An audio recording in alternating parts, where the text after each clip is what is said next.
Kami dihidupkan oleh satu ide, turunkan Jokowi. Saya tidur clear. Sorry. Sekarang Jokowi bukan lagi penguasa, maka kami harus bubar. Logikanya begitu? Tidak. Jokowi sudah turun, tapi kejahatannya masih hidup. Itu soalnya. Jadi apa ya peran kami hari ini? Bukan lagi turunkan, penjarakan. Kesalahan pertama Prabowo adalah menjanjikan 6.000 mobil SMK. Kesalahan kedua Prabowo, di kantongnya tidak dia keluarkan 11 triliun itu. Kesalahan ketiga Prabowo, dia hamburkan APBN untuk bangun IKN. Dan kesalahan keempat Prabowo adalah dia diduga keras memalsukan ijazahnya. Oke, supaya kritik saya terdengar lebih nyaring, saya naik di panggung aja. Saya lupa mengkritik Prabowo, padahal dia banyak salahnya. Kesalahan pertama Prabowo adalah menjanjikan 6.000 mobil SMK. Kan orang protes saya, kenapa enggak kritik setajam kritik pada Jokowi? Oke. Kesalahan kedua Prabowo, di kantongnya tidak dia keluarkan 11 triliun itu. Kesalahan ketiga Prabowo, dia hamburkan APBN untuk bangun IKN. Fair enough? Jadi kalau mau sama ya begitu. Dan kesalahan keempat Prabowo adalah dia diduga keras memalsukan ijazahnya.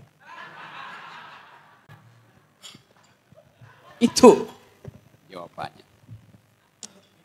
Jadi kenapa terus menerus Jokowi jadi sasarannya? Karena saya anggota kami. Bukan anggota kamu. Kami artinya kapasitas mikir. Kami dihidupkan oleh satu ide, turunkan Jokowi. Saya tidur clear. Sorry. Sekarang Jokowi bukan lagi penguasa, maka kami harus bubar. Logikanya begitu?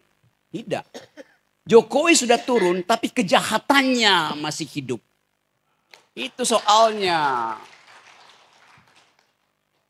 Jadi apa ya peran kami hari ini? Bukan lagi turunkan, penjarakan. Yang bilang itu siapa? Pak Gatot, Hersu, Rocky Gerung, Antoni. Tidak, emak-emak yang bilang itu. BEM yang bilang itu. Buruh yang bilang itu. Tadi Ubed kasih kritik bahwa mahasiswa yang bisa diandalkan untuk memulai perubahan itu. Buruh kurang. Fakta minggu lalu, Jumhur teriak keras dan semua sosial media. Kalau PPATK masih mengunci rekening, buruh akan melakukan narik uang. Tiba-tiba dalam 32 jam saya hitung dibatalkan itu karena suara dari Jumhur Hidayat. Jadi jelas keadaan ini memungkinkan kita mengatakan semua suara kami itu relevan karena di dalam organisasi ini ada yang berpikir tajam. Indrajit ucapkan satu upaya untuk melihat prospek global politics. Mulyadi menerangkan dengan bagus apa sebetulnya sumber kerusakan kita. Antoni mengucapkan dengan fasih data-data yang memungkinkan kita tahu bahwa pada akhirnya akan ada crash. Kapan itu? Ketika kesulitan ekonomi crossfire dengan tekanan politik. Idenya sempurna tuh. Jadi betul tadi, siapa tadi yang ngutip Alice in the Wonderland? Snow White. Betul. Kita mengajukan pertanyaan pada Putri Salju. Mirror, mirror on the wall. Who is the smartest one of all? Hai, cermin di dinding. Siapa yang paling pinter di antara yang ada? Kata si cermin, Kabinet Merah Putih paling pinter. Tapi masih ada kami di atasnya. Saya hanya mengutip Alice in the Wonderland ya. Bacaan anak-anak saya. Bacaan saya waktu masih anak-anak. Karena yang diterangkan oleh Antoni, diterangkan oleh Indrajit, diterangkan oleh Mulyadi, diterangkan oleh teman-teman semua itu. Menunjukkan kualitas berpikir kita. Yang gak ada dendam pada manusia. Tapi kita dendam terhadap kebijakan yang dibuat oleh beberapa manusia. Ada yang kutip tadi soal Puyi. Anak kecil yang kemudian jadi raja di Cina tuh. Dan itu yang menyebabkan kerajaan Ming itu tumbang. Tapi untung wajah anak kecil itu kita tidak lihat di ruangan ini. Kosong.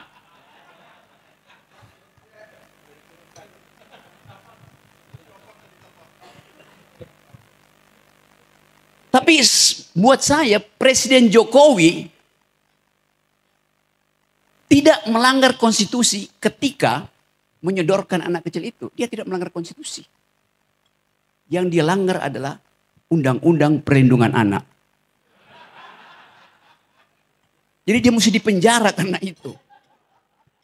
Menyuruh anak-anak bermain di wilayah orang dewasa itu melanggar Undang-Undang Perlindungan Anak. Itu keadaan kita hari ini. Kalau kita coba bikin refleksi yang lebih tajam lagi. Semua udah ucapkan itu dengan dalil yang kuat bahwa mengambil jarak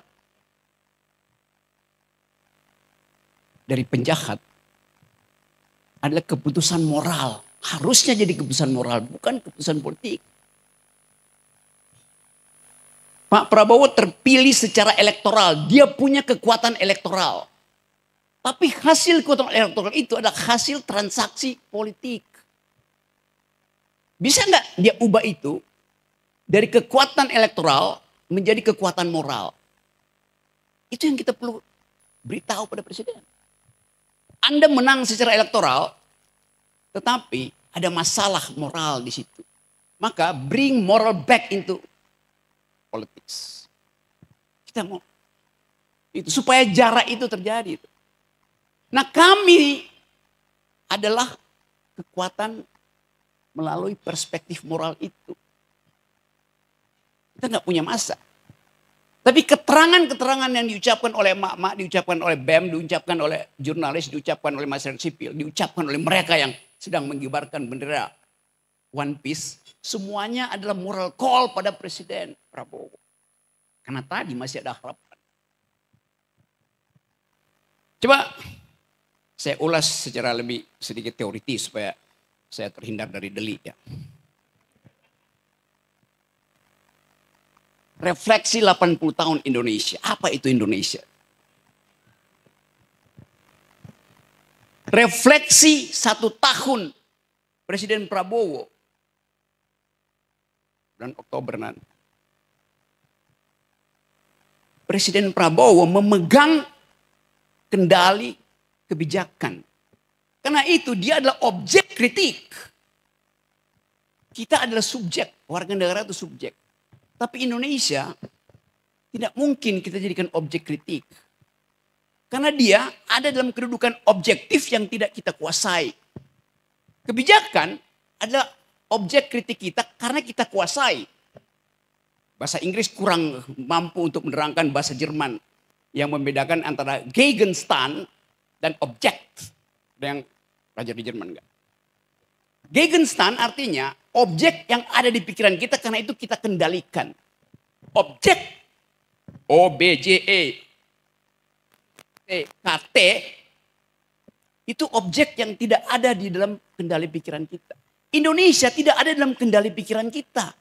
Tapi kebijakan Presiden Indonesia ada di dalam kendali kepentingan kita. Agak teoritis ya. Jadi kalau kita bayangkan apa yang akan terjadi sebagai Indonesia nanti di dalam 5-10 tahun ke depan, sesungguhnya kita hanya mampu dekati itu secara intelektual. Secara intelektual.